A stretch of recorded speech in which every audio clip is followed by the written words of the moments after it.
So my opening remarks tonight might surprise people. But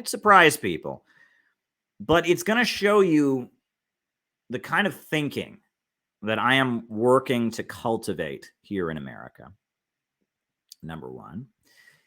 And it's also going to show you the approach that the Center for Political Innovation is bringing to things here in the United States and our ongoing political crisis, and why it is so unique and why it is so desperately needed. So I'm going to start out by quoting from the Communist Manifesto. You folks ever heard of the Communist Manifesto? It's one of the most important documents in the history of Marxism.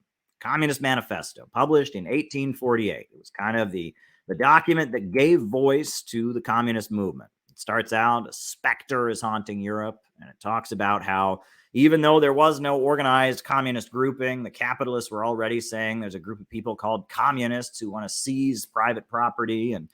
And so already the ruling class was witch hunting and afraid of communism. And so because of that, Karl Marx and his allies started to form a communist league, a communist party. Well, they wrote this document in 1848 to explain what it was they believed. And towards the very end of the document, the very end of the Communist Manifesto, the very, very end, we're talking like 2 paragraphs from the end of the Communist Manifesto. This is what it said. It says, in short, the communists everywhere support every revolutionary movement against the existing social and political order of things. In all of these movements, they bring to the front as the leading question in each the property question, no matter what its degree of development at the time.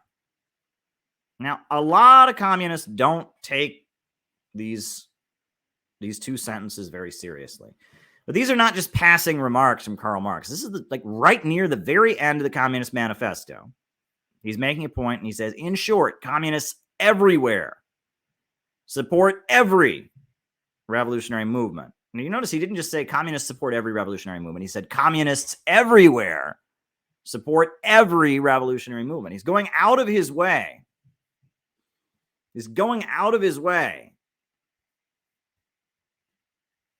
To emphasize the point. Everywhere, support every.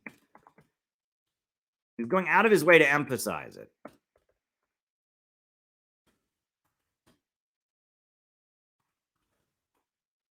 He's going out of his way to emphasize the point. He says communists everywhere support every uprising against the existing social and political order of things. In all of these movements, they bring to the front as the leading question in each the property question, no matter what its degree of development at the time. And very few people, I think, really take this seriously. This means that wherever people are at odds with the system, wherever they're opposed to the status quo, wherever they are challenging the rich and powerful, wherever they are in revolt, wherever the people are rising and gathering together and rallying, the communists support them. Whether they're right, whether they're wrong, whether they're backward, whether they're black, they're white, Asian, Arab, Latino, Christian, Muslim, Jew, documented, undocumented, right wing, left wing, wherever there is an uprising against the existing order of things, communists support it. But in all of them, what do? They bring to the front as the leading question the property question, no matter what its development at the time. So no matter how confused these people are who are at odds with the system, no matter how much the people are confused and don't get it, no matter what the development at the time, when people are in motion against the system, communists go to them and say that the problem is capitalism and the answer is socialism. Wherever people are in motion, it is the job of communists to support them, but also go to them and put forward the property question, i.e., tell them that the real problem is capitalism and the answer is socialism. That's our responsibility. And most communists do not take that responsibility seriously. They don't. They look at it and they say, oh, there's a rally in Washington, D.C. called Rage Against the War Machine. Some of the people there are right wing, so I'm not going to support it, and I'm not going to go there and put forward the property question. I'm just gonna ignore it. Well, that's not your job.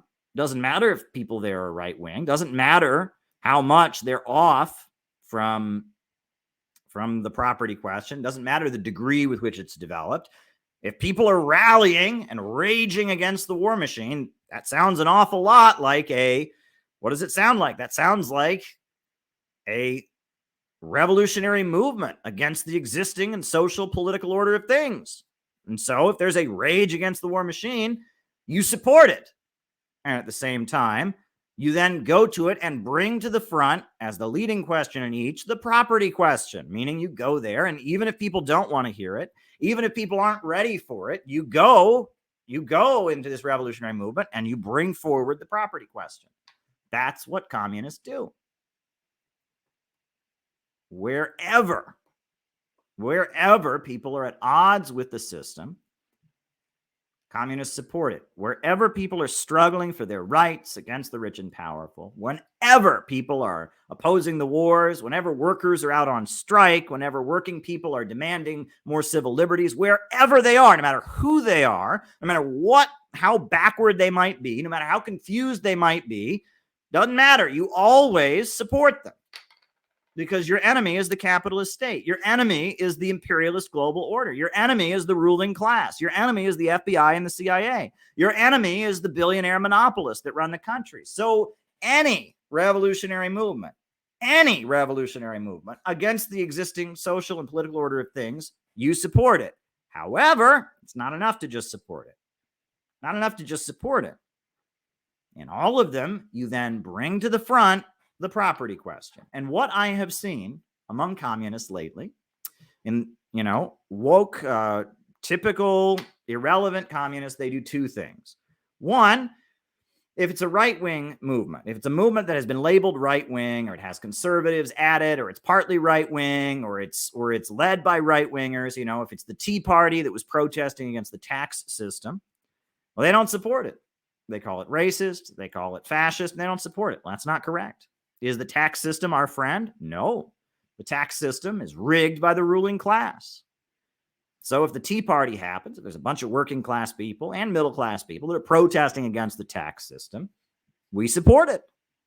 We may not support what they believe in. We may not even support exactly the way they're framing it. But if they're in revolt against the tax system, like they were at the Tea Party, we support it because that's a revolt against the existing political and social order of things. However, we then got to go to the Tea Party and say, the problem is actually capitalism. And the answer is a society where the banks, factories, and industries are under public control. So that's the first mistake communists make, is if the rebellion is not considered to be left-wing, if it is considered to be right-wing or libertarian or centrist, they don't support it. The other mistake that communists make, though, is that if the rebellion is considered to be left-wing, like Black Lives Matter, like Occupy Wall Street, if the rebellion is considered to be left-wing, they go to it and they don't challenge it. They just blindly support it. They don't challenge the narrative. They don't put forward socialism. They tail after it. And we see this with Black Lives Matter. The PSL, the Party of Socialism and Liberation, they support Black Lives Matter. So do I. I support Black Lives Matter also. I'm against the police state. But PSL doesn't challenge the identity politics narrative. It panders and it tokenizes Black Lives Matter. It doesn't go to Black Lives Matter and say the answer is not identity politics. The answer is socialism. It doesn't put forward the property question.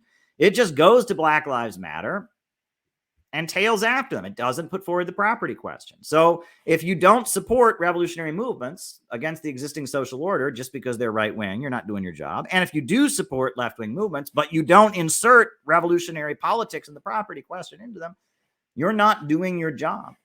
You're not doing your job, because communists everywhere support every uprising against the existing social and political order of things. Every single one. Doesn't matter. Does not matter. Does not matter. And this is an orientation that communists used to have. This used to be the orientation that communists had. In the 1930s, this was the orientation that communists had. 1920s, this was the orientation. Communists joined the Farmer Labor Party.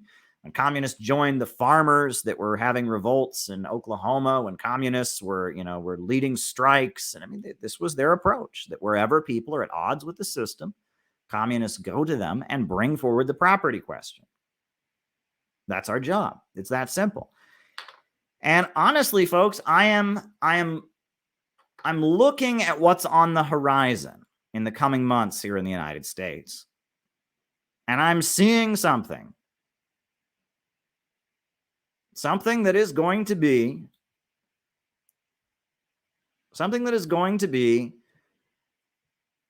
a revolutionary movement against the existing order of things, that it's going to be very, very, very, very hard for some communists to support. It's going to be very, very hard for them to support it. There's just no bones about it. There's no bones about it. But it looks like things are lining up. You know, as the great Sam Marcy used to say, I have no crystal ball. There's no way to predict what's going to happen. You know, we sit here, we try to read the tea leaves, we try to look at trends. But folks, there's something going on. There's something brewing beneath the surface right now. And I'm going to explain to you what may be happening very soon. We don't know. We don't know what's going to happen. But as somebody who's been through Occupy Wall Street and saw how that developed, and somebody who's been through the Black Lives Matter movement, saw how that developed, and someone who pays attention to these kind of things, I'm going to make a prediction.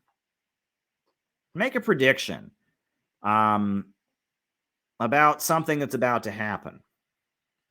Passing up on that guy selling the PLP paper. Very good.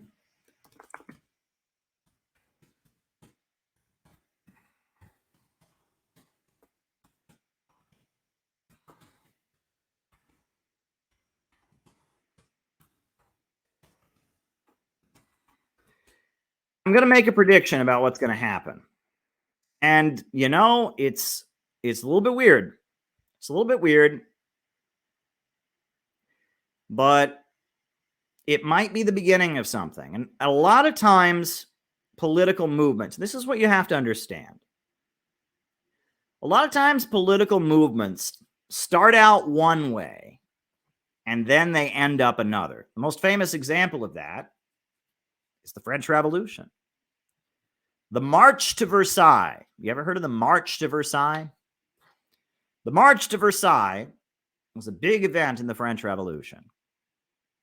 All these peasants were hungry. They were piling into Paris because they didn't have food.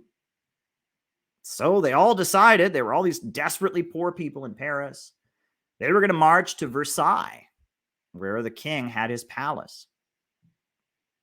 And they were going to march to Versailles, and they were not going to overthrow the king. They were going to march to Versailles to beg the king to give them food. And so thousands and thousands of poor people marched from Paris to Versailles. By the time they got to Versailles, they were not begging the king for food. When they got to Versailles, they arrested the king. And pretty soon, they cut his head off. What started out as a march singing songs in praise of the king, pretty soon turned into a march that ended up arresting and cutting the king's head off. It's been said that many times throughout history, there have been people marching, singing God Save the King as they march to cut a king's head off. A lot of times, political movements start out one way, end up another way. Another great example of that is the Civil Rights Movement. Go and listen to the speeches of Dr. Martin Luther King from the 1950s. 1954, Montgomery bus boycott. Martin Luther King Jr. was quoting the Constitution constantly, and he was saying, we want nothing but the American dream. It was all about American patriotism. We just believe in civil rights and the Constitution. That's all we believe in. Fast forward a decade later, Dr. Martin Luther King Jr. was calling for the overthrow of capitalism. He was killed. You had the Black Panthers, and the civil rights movement started out as a very patriotic liberal movement, just saying maybe black people should have like basic human rights. And it turned into a revolutionary movement that shook the country. And sometimes things that seem mild in manner can become bold in matter. I believe that's a quote from Karl Marx, if I'm not mistaken. Mild in manner, bold in matter. I believe that's a quote. Yes, it's a quote from a letter that Karl Marx wrote to Engels. And he said, bold in matter, but mild in manner. Mild in manner, but bold in matter. Meaning that people can be doing something that does not seem very radical. It seems pretty basic, pretty incorrect. But the essence of what they are doing points to a truth that is much bigger. When Dr. Martin Luther King Jr. did the civil rights movement, it was very mild in manner. What they were saying is just give us equal rights. But it was very bold in matter, because what they were doing is they were pointing out that the oppression of black people is built into America. America started out with slave ships, that the black people had been treated as a colonized nation, that the Soviet Union was on their side and the FBI was against them. And that while what Martin Luther King Jr. seemed to be doing was just very basic, he was saying, maybe we ought to be allowed to vote like it says in the Constitution. Maybe we ought to be able to drink out of drinking fountains. What he was doing was putting the entire system of American capitalism and imperialism into crisis. Mild in manner, bold in matter. Mild in manner, but bold in matter. And sometimes these things happen where people are doing things that seem mild, that seem pretty basic, but yet by doing them, they put into motion a series of events that cannot be reversed.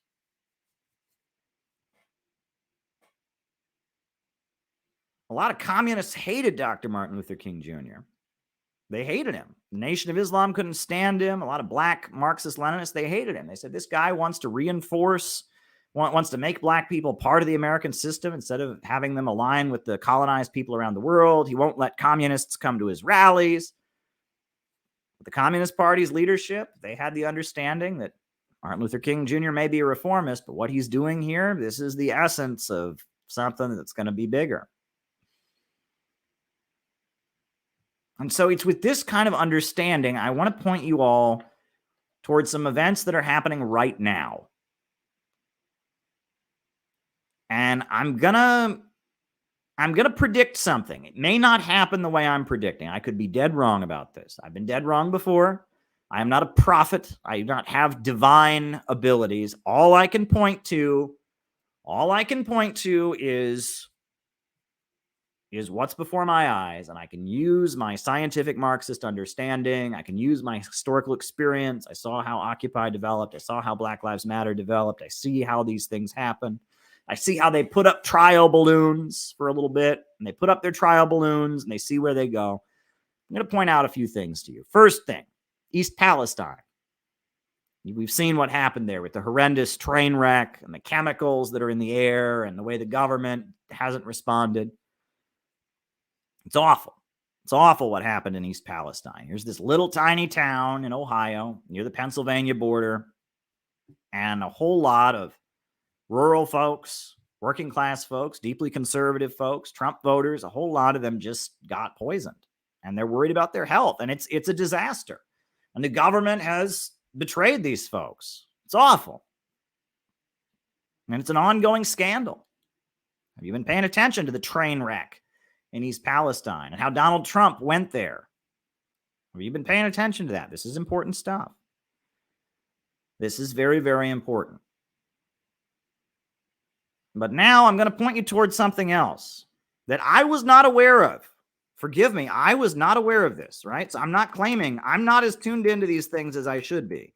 But this happened. This is Ben Shapiro, of all people, not someone I'm a big fan of at all. This is Ben. I'm going to pull up Ben Shapiro commenting on something. This is 2 days ago. This was a video on Ben Shapiro's channel, and I'm waiting for it to download here, but I'm not tuned into everything. I blinked and missed this one because this isn't the kind of thing I pay attention to. But as soon as I heard about this, alarm bells went off in my head. So, I heard about this. And alarm bells went off in my head immediately as soon as I heard about this. I'm just parsing the video here for you. It'll be real quick here. But some stuff is happening beneath the surface. I loathe Ben Shapiro. Don't misunderstand me. I loathe Ben Shapiro, but that's why I missed the boat on this. That's why I don't pay attention to what Ben Shapiro is saying. I could care less what he thinks, but in this instance, he's kind of pointing towards something that matters. Tucker Carlson also talked about it. Here, I'll pull up. We'll watch Tucker Carlson on it as well because this is important. This is really, really important. This is something's happening. Okay, something's happening. Something's happening here. And, if we don't pay attention to stuff like this, if we don't get out of our little bubble, this is not something that Marxists are talking about. This is not something they were talking about at the Rage Against the War Machine rally. This is not something they're talking about at Left Forum. This is not something that Max Blumenthal is talking about on his podcast. This is not something that they're talking about on Vosh streams. This is not something that they're talking about on BreadTube videos. This isn't something they're showing on Democracy Now, but it's happening. It's happening. And in light of what just happened in East Palestine and in light of some other events, something's happening here and we got to pay attention to it. We got to be ready to respond to this. We got to be ready to respond to it or we're going to get left behind. You got to pay attention to what's going on here in the power structure. I'm sorry. I know you all want to see it, and so do I. I'm waiting for the gosh darn video to finish downloading here, but something's happening here, right? I told you about a horrendous train wreck that just happened in East Palestine. Horrendous train wreck, horrendous train wreck that just happened. And here, while we're waiting for this video to download, I'll tell you about something else that's happening at the same time. A Hollywood movie was just released, right? Lionsgate, major film studio, Lionsgate just released a movie 4 days ago. They released a movie called Jesus Revolution. Did people see this? Probably not a very good movie, right? Haven't seen it. I'll probably go see it just so I can tell you about it. But Jesus Revolution was released. This film from a major. This wasn't like a little tiny Christian, production. This was Lionsgate grossed $15 million since it's just been out in 4 days. Jesus Revolution is a 2023 American Christian drama film directed by John Irwin, based on a book of the same name. The film follows the life of a youth minister and a pastor and the Jesus movement in California during the late 60s. Well, weird that they released this movie, but it's kind of a big deal, all right? It's about hippie Jesus people. It's called Jesus Revolution. They're releasing it right now. This movie just came out. Odd timing in light of what I'm about to show you. Some stuff is going on here, folks. Got to pay attention to things that are going on. We can't just live in our bubble, but we talked about what just happened in East Palestine. Then a movie just came out. A Hollywood movie just came out. A Hollywood movie was just released. And my God, if this clip doesn't parse soon, I'm going to get frustrated. But here we go. Hollywood movie was released. Hollywood movie just came out. And there's been some events that just took place in Kentucky. And that's, that's what I'm talking about. Some stuff's been going on in Kentucky. All right, we know what happened in East Palestine, Ohio. Some stuff's been happening in Kentucky. And I'm going to show you what Tucker Carlson and Ben Shapiro had to say about it.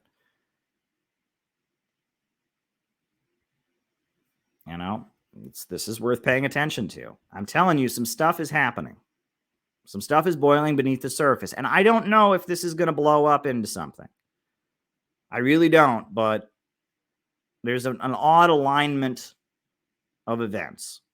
And I've been here before, and I've seen this kind of thing before. Here we go. Here's the clip. All right. I'm putting it here. This is Ben Shapiro talking about giving his full endorsement. Again, that would be a reason not to support something, but in this case, I'm just going to show you what Ben Shapiro is saying here.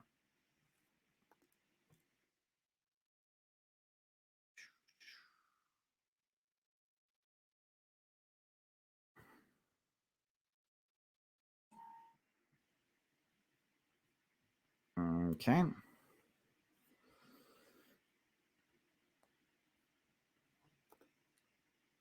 This is Ben Shapiro. I like, and then some things that I hate. So things that I like today. There's been this amazing event that apparently has happened before at Asbury University. They had a 24/7 revival meeting. It's called the Asbury Revival. And it's drawn tens of thousands of people, like 50,000 people, to this tiny Kentucky town over the course of 13 days just to pray. It's not political. It's not like a big Trump event. It's not like a big right-wing event. It's just a bunch of people who came to a church. And then over the course of 2 weeks, essentially, they just prayed and prayed and prayed and prayed. The fact that this has not drawn kind of intense media coverage is kind of shocking in the sense that it is a media story when 50,000 people descend on a very small town just to pray and find communion with each other and God. Like that's an amazing thing. I guess it's not that amazing the media won't cover it, because if they had been doing 50,000 people arriving for a 13-day orgy, then the media would be all over it, right? Then the media would be like, this is what American society must be. When people show up to have some good, clean, wholesome prayer with one another and in conjunction with religion, that's a bad thing, and we can't really pay that much attention to it. But it is an amazing, amazing thing. And the footage from the Asbury Revival is incredible. According to Fox News, the marathon worship service at Asbury University that has drawn tens of thousands of participants from across the country is now being forced to downsize because school officials are saying that it's causing logistical issues for the surrounding area. It's now going to need to move off of campus. The movement began after students actually refused to leave after a chapel service last Wednesday. The services have since grown to pack the school's chapel with worshipers from all over the country. Now, apparently there is a history to this. There's a professor at Asbury who talks about this. He's a piece over Christianity Today talking about the situation over there. Apparently, students are required to attend a certain number of prayer services. It's a religious school.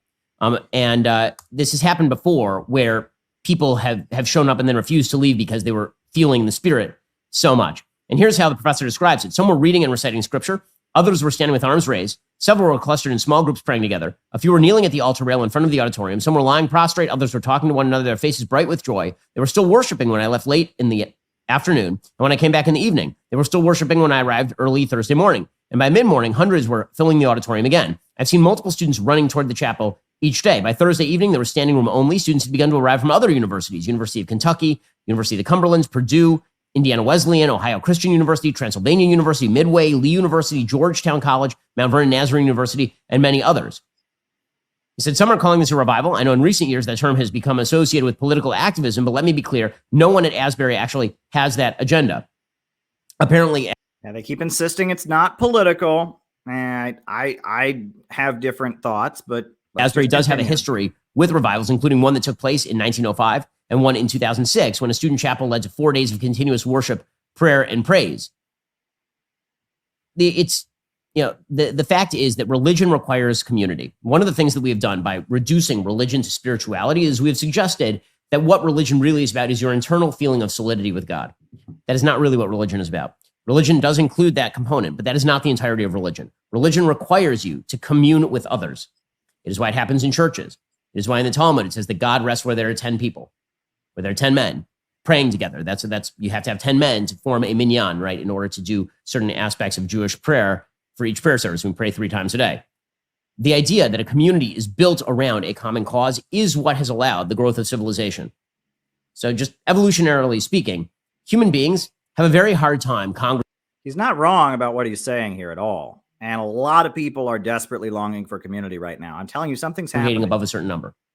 If you can't have that many people on the same page without a higher cause. Otherwise, they tend to break down into tribes. They tend to break down into families. What religion did, historically speaking, is it allowed people to abstract up the chain, because now you could get tens of thousands, hundreds of thousands of people on the same page because they were worshiping the same God and aiming for the same thing. And there is something euphoric about worshiping with tens of thousands of other people. He's not wrong about that either. I'm telling you, something's happening. I've done it myself. When I go to the Kotel on a Friday night, the Western Wall on a Friday night in Israel, in Jerusalem, there is that feeling of we are all here together and we're all doing the same thing and we are all oriented toward a higher purpose. That is a good thing. And that hole in the spirit is filled in our society by either nothing, which is leading to rising tides of chaos, despair, loneliness. He's not wrong about this either. He's wrong about almost everything he says, but everything he's saying here is pointing to truth, which probably indicates why this is being mobilized. Or it's filled with really bad causes. People tend to fill it with politics. Politics tends to fill that void for a lot of people. And suddenly you're looking at political utopianism, which is why you see all of these sort of very radical political agendas that are driven forward by a feeling of community. That's why a Bernie Sanders rally, for example, turns into almost a religious revival worship service very often.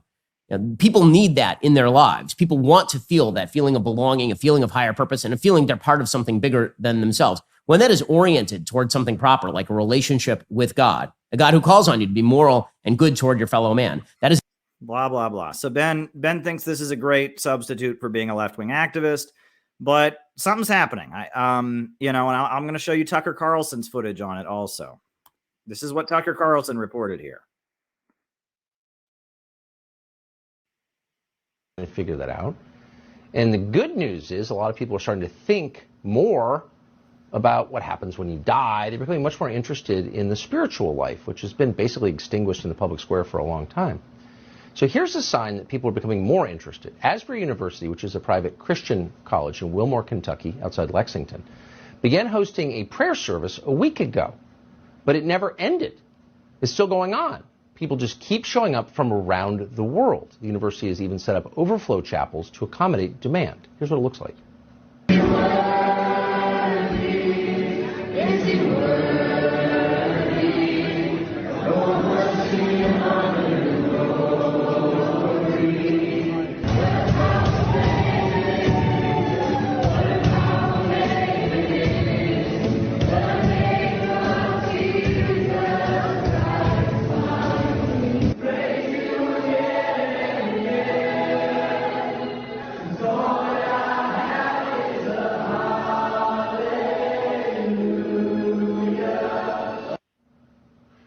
So we keep hearing about this. There haven't been many news stories on it, but it's all over social media, on TikTok, actually, of all places, and reports that people are flying in from Singapore and New Zealand to join whatever this is. And so we thought it'd be worth finding out, what is it? Allison Perfader is the student body president at Asbury University, and she joins us tonight. Allison, you're so nice to come on. Thank you. What is this, do you think? Right, what is this? That's what we can... I mean, that's the question, right? And a theme or a Bible verse that we've all been sharing with each other is Habakkuk 1. And the Lord says, look at the nations and watch, for I'm doing something in your day that you wouldn't believe if you were told. And it's happening, and we can hardly believe it. Well, it seems remarkable. I mean, so many stories, you see them and you think, that's very different. I'm not quite sure what it means, but it's worth learning more. So my understanding is this began in a completely conventional service, and a boy got up and started talking about his own flaws, and then something changed in the atmosphere and it never ended. Is that fair? That's completely what happened. So here at Asbury University, 3 mornings a week, we have chapel at 10 a.m. sharp. The whole student body gets together and we sing praise to the Lord, and we hear a message from a speaker, and for seemingly no reason at first, on Wednesday, February 8th, it didn't end. And that's kind of the logistical side of what's been going on. And then, on the deeper side of things, what's been happening here since Wednesday is there's a young army of believers who are rising to claim Christianity, the faith, as their own, as a young generation and as a free generation. And that's why people can't get enough. That's amazing. So you felt like something like this was going to happen, because everything finds equilibrium, I think. Who are the people who are coming? Where are they coming from? We don't know most of them. We've obviously been getting calls, hundreds of calls to the university switchboard number, but we have friends here from Brazil, from Indonesia, almost every state, and they just keep coming, and it's no wonder, and it's like you said, I mean, especially in the midst of tragedies like what we've seen in Michigan State University, and even farther back to 2020, especially our generation was impacted so much. And so you have to wonder, you know, what's going to break. And in this case, the Holy Spirit has interceded for us here at Asbury and across the nation. I assume you don't know how long this will continue? I could not tell you, and I wouldn't want to guess. No, you wouldn't. Allison, thank you. All right. Now, I do not buy that this is not political, right? I'm sure they're not chanting political slogans there. I'm sure political candidates are not going there, but I don't buy that this is not political. I mean, this is very political. Look where it's happening, in Kentucky, in a red state that is economically destitute, the home state of Rand Paul, the home state of Jeff Young, and in the parts of the country where people are economically struggling, where the infrastructure is falling apart. Look what just happened in East Palestine. I don't think this is not political. This is very political, what's happening. Furthermore, Hollywood just released a movie to promote stuff like this. They just released a movie called Jesus Revolution. Just hit the theaters 4 days ago. That's not an accident. It takes a long time to make a movie. It's not something one can just do at the snap of their finger. And did you watch the recent Saturday Night Live? Saturday Night Live was going out of its way to offend wokeness. They didn't really say anything deeply radical, but they had Woody Harrelson make some kind of crack about vaccine mandates and big pharma. And look, I'm telling you, the Biden presidency is tanking. And my feeling is that they are getting ready. They are getting ready to bring into office a Republican, probably DeSantis, right? You know.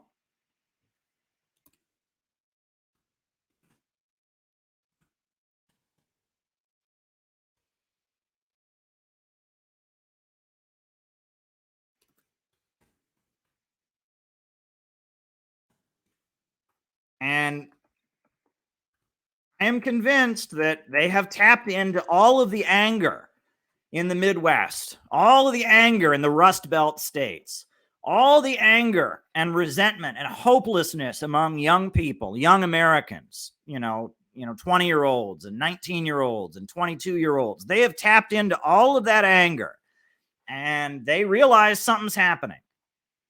And I think this is going to be the next big thing.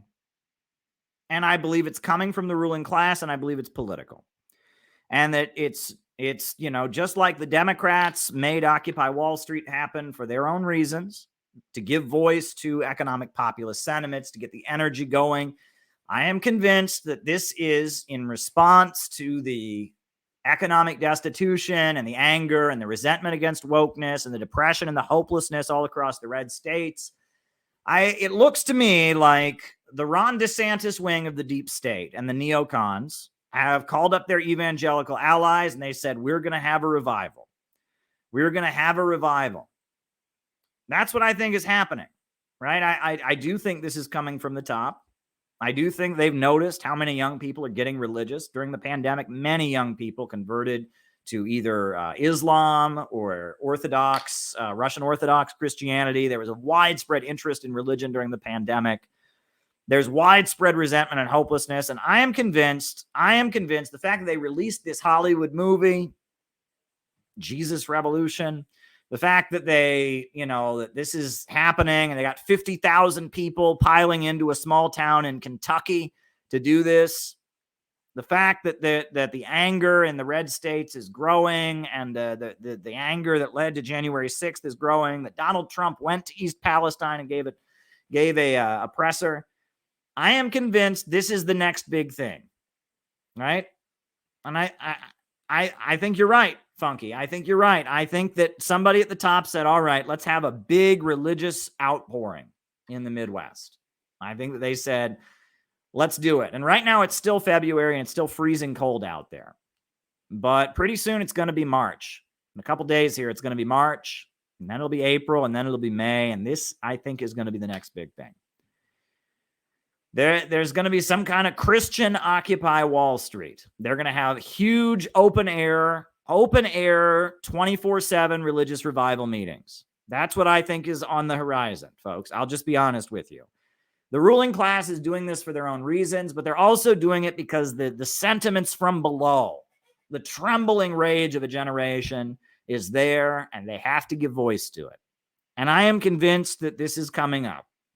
They're going to, throughout the red states, throughout the Rust Belt, throughout the Midwestern states, throughout the South, there is going to be huge open air Christian revival concerts. And it's going to be on the surface, not political. They're going to say it's not political. Oh, no, this is not political. This is just about getting back to God. This is just about religion.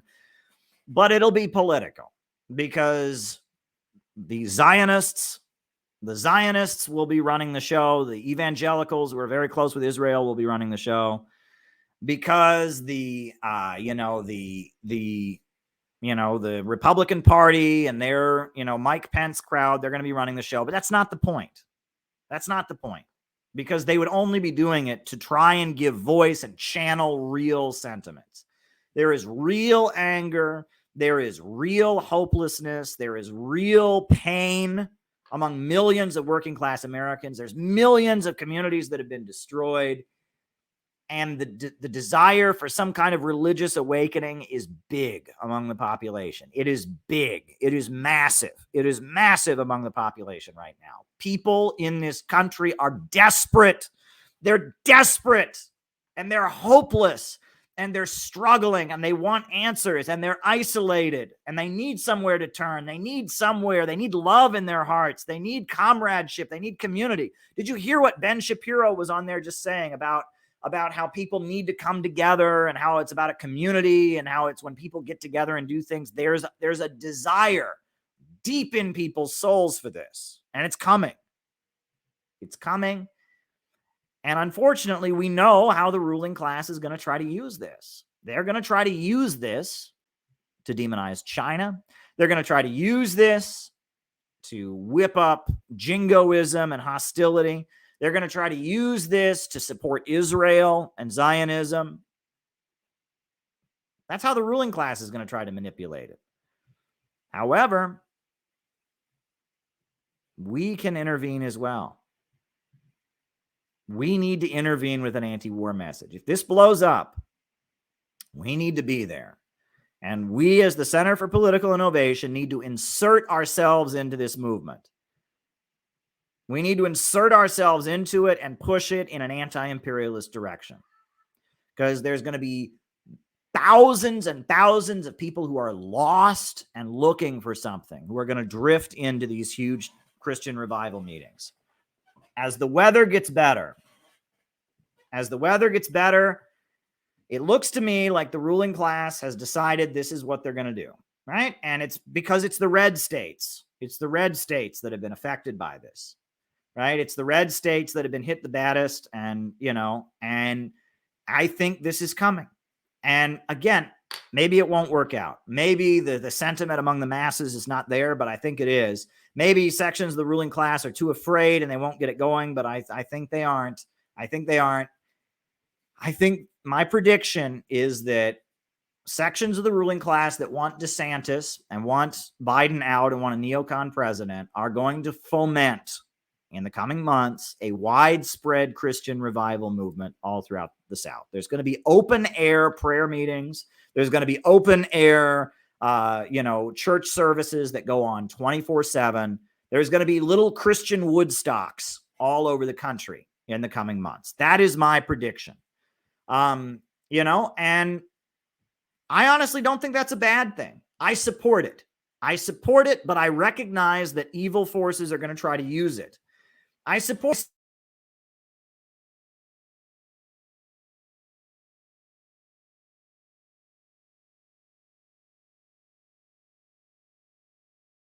for the sake of others, that right and wrong.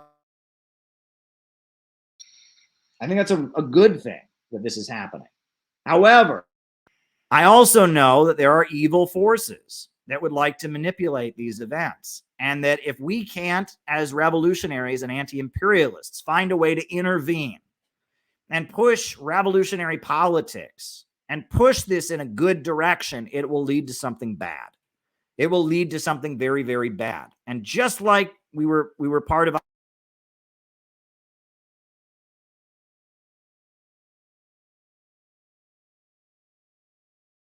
movements, it is our duty to intervene. It is our duty to intervene in these coming events. We really have no choice but to intervene. We have no choice but to intervene at these upcoming events. Microphone problems here.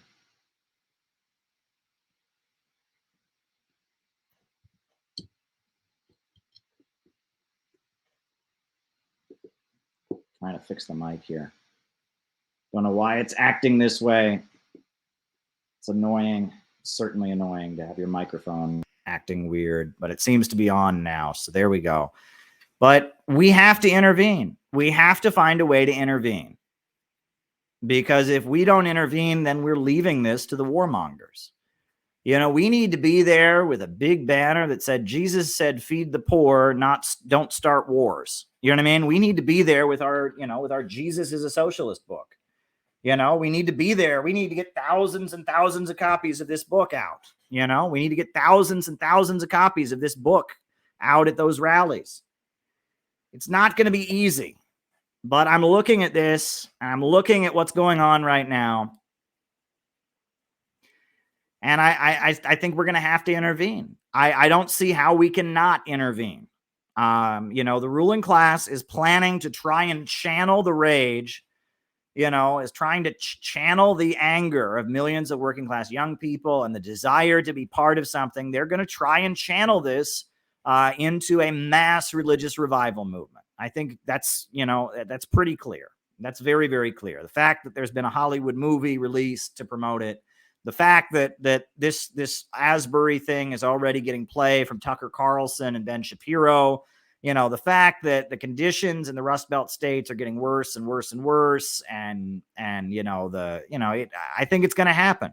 I think it's going to happen. And yeah, I don't think this is spontaneous. I think that this is coming from above. And yeah, I think that they may say it's not political, but I think forces that want to make it political and want to make it serve imperialism are going to be very active and present. We know how much money those big evangelical churches have, those big Christian Zionist organizations that are tied in with Israel and send their people to Israel every year. We know how much money they have, right? We know what's going on here, but that doesn't mean we can just sit on the sidelines.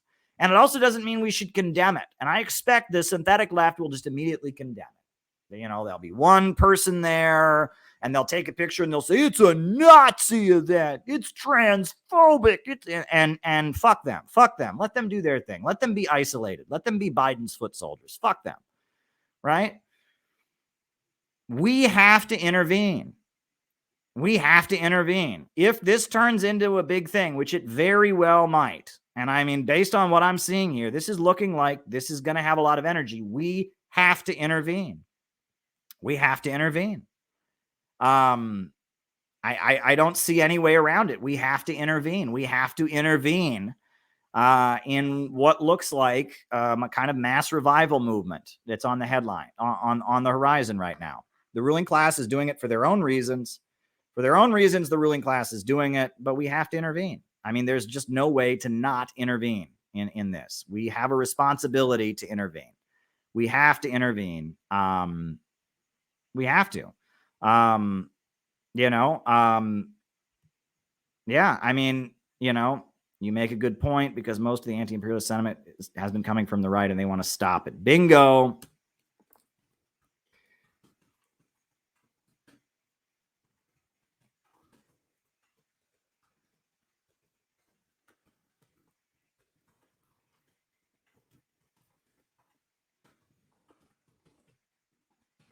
Bingo. I mean, this is, they're giving just like they gave the left to Occupy Wall Street, they're going to give this to the right because most of the right-wing folks in the Midwest and South are evangelical, and most, I'm not just going to go there. We need lots of people to go there. We need thousands of people to go there, but we need the Center for Political Innovation to intervene.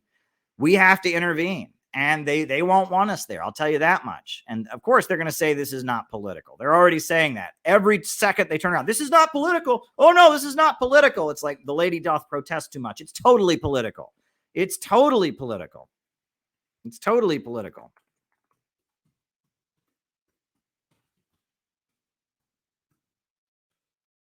totally political what's happening out there at Asbury. It's totally political. And we have to intervene. We have to intervene. That this is there's huge sentiments of opposition to the status quo coming from the Rust Belt, coming from Appalachia. Oh, come on.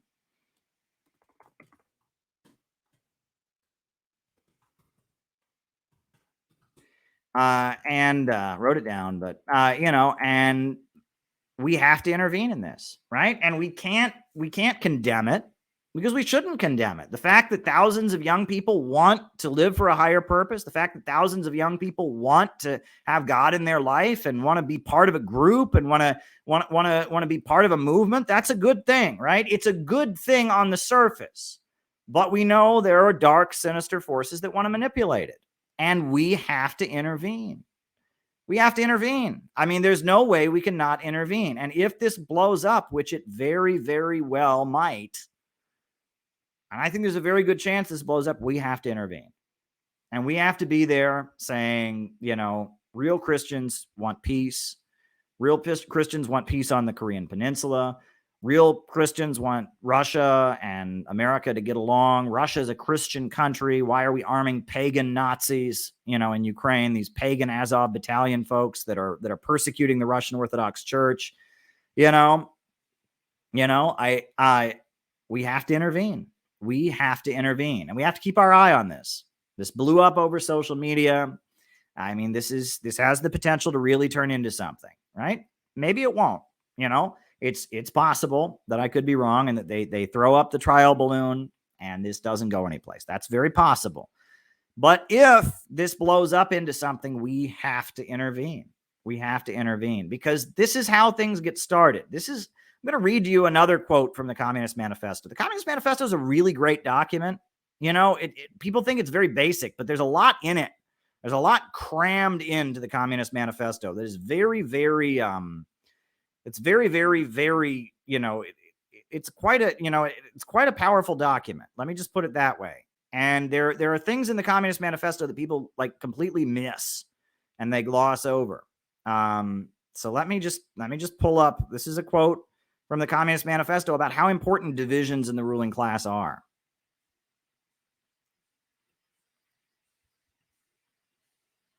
I'm going to pull this up because, again, there's a lot of things that we miss, right? There's a lot of things that we miss. This is what the Communist Manifesto says. The bourgeoisie finds itself involved in a constant battle, at first with the aristocracy, and later on with those portions of the bourgeoisie itself whose interests have become antagonistic to the progress of industry. At all the time, the bourgeoisie of foreign countries. In all these battles, it sees itself compelled to appeal to the proletariat to ask for help, and thus to drag it into the political arena. The bourgeoisie itself, therefore, supplies the proletariat with its own elements of political and general education. In other words, it furnishes the proletariat with weapons for fighting the bourgeoisie. And finally, in times when the class struggle nears the decisive hour, the progress of disillusion goes on within the ruling class. In fact, within the whole range of the old society, and it assumes such a violent, glaring character that a small section of the ruling class cuts itself adrift and joins the revolutionary class, the class that holds the future in its hands. Just as, therefore, at an earlier period, a section of the nobility went over to the bourgeoisie. So now a particular portion of the bourgeoisie goes over to the proletariat, and in particular, a portion of the bourgeois ideologists who have raised themselves to the level of comprehending theoretically in the historical movement as all. This is how revolutionary movements happen, right? This is how revolutionary movements happen. The ruling class teaches the proletariat. It gets the proletariat politically active.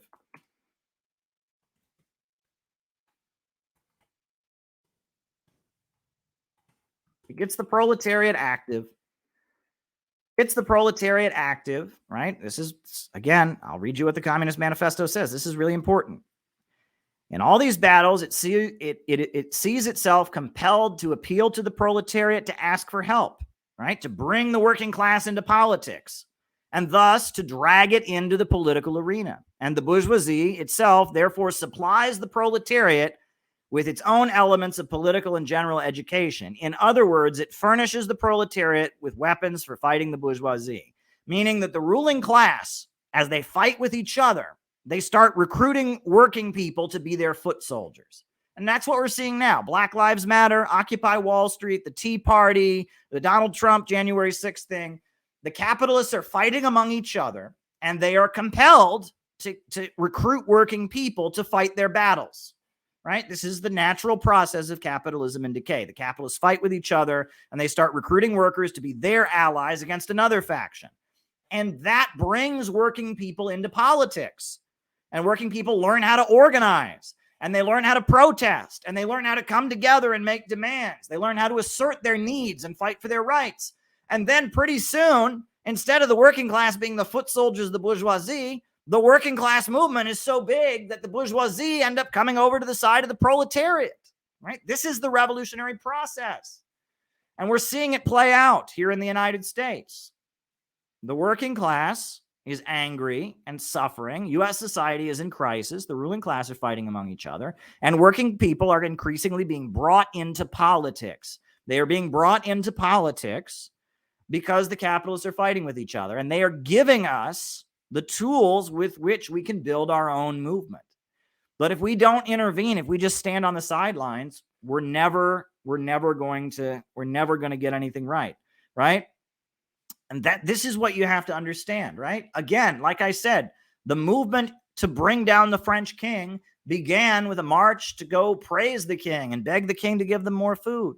The Russian Revolution, the 1905 revolution, how did it begin? With a priest who was a police informant, Father Gapon. He had a peaceful march to beg the Tsar for more bread. And then it was violently repressed by the government, and one thing led to another, and then there was a mass uprising.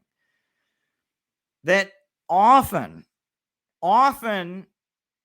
mobilizations of a non-revolutionary character that are meant by the ruling class to just kind of give voice and kind of let the workers blow off their steam turn into something very, very different very quickly. That is something that you really have to understand if you understand the history of revolutionary organizing. So as it starts getting warmer, and if this blows up, which I think it's a very, very good chance it'll blow up, we have to be prepared as the Center for Political Innovation and as the city building tendency and as Marxists and as revolutionary Christians, we have to be prepared to go into it, right? With this kind of literature. We have to be prepared to go into these movements and not let them just become pro-war, pro-establishment, pro-Israel mobilizations. We have to go in and try our hardest to stoke up and amplify any anti-war, anti-imperialist, anti-capitalist sentiments that's already there, because they are there beneath the surface. Believe me, working people are sick and tired of the way the country is falling into the toilet, the way their living conditions are getting worse. Working people are angry and upset, and they're ready to fight. And that's why the ruling class is fomenting these kinds of movements. And so if this blows up into something, I'm looking at Asbury and I've been watching videos of it all day, and I've been saying, here we go. We have to support it. We can't be hostile to it because it's a good thing on the surface. Unfortunately, bad people will try to use it for bad things, but it's a good thing that people want to be awakened. They want to have community. They want to find a higher purpose. They don't want to be hopeless. That's a good thing. And we have to intervene and push it in an anti-imperialist direction. And we have to put forward the property question, right? Yeah, this could be an unmissable opportunity. Plus, we need a huge dose of social conservatism to push back against the wokest cancer. Yeah, I mean, everyone's tired of wokeism. I mean, it's pretty clear that everyone's tired of wokeism. The woke stuff, people are sick and tired of it. People are sick and tired of check your privilege. People are sick and tired of state your pronouns. People are tired of it. People are sick and tired of it, right? And because they're sick and tired of it, there's going to be some energy coming from other sections of society. We have to be able to intervene. If we don't find a way to intervene, and it won't be easy, I don't even know how this is going to work. I mean, it might be hard to not get kicked out on the first day at these events, right? I mean, these events may be much more controlled than protests are because they may not be in public places. But we have to find a way to intervene. We must find a way to intervene. It would be a huge missed opportunity, but it would also be dangerous because if they're able to turn these big outpourings of Christians into pro-war rallies, we could have World War III with China. Think about it, right? If they were able to transform these huge mobilizations of people into support for war, support for U.S. imperialism, support for anti-communism, we could have World War III. If we don't intervene effectively and allow the anti-imperialist and anti-war sentiments that are already widespread among the Rust Belt states and the anti-establishment sentiments, if we don't intervene at these gatherings, only evil forces will. Only the forces of evil will intervene. It would be a huge mistake. And I don't give a crap what Jason Unruhe says. And I don't give a crap what the PSL says, right? PSL, they're going to fart out a statement about how this is an evangelical fascist movement. One of the speakers said something homophobic once. It's homophobic. We're against it. Oh, they don't like it. That's what they're going to do. Jason Unruhe is going to say, oh, there's a picture of one guy at this, so that means the whole thing's a Nazi. Fuck them. Fuck them. Who cares? They're not serious political forces, right? They're just foot soldiers of the Democratic Party. But those of us who are serious, we're going to have to find a way to intervene. If this blows up, which it very well might. It is not a coincidence that the Hollywood movie happened. It is not a coincidence that this is happening in the aftermath of East Palestine. It is not a coincidence that this blew up all over social media. It's not a coincidence that Ben Shapiro is promoting it. It's not a coincidence that Tucker Carlson is promoting it. I'm telling you, there's blowback against wokeism coming right now. People are sick and tired of the wokes, myself included. People are looking for a purpose. People are looking for something to believe in. People want to have God in their life. People want to have, good values and a purpose. And people want to be part of something bigger than themselves. This is something that's coming. We have to find a way to intervene. We must intervene, right? We must intervene. There's just no two ways about it. We must intervene in these events. So on that note, people, tonight I will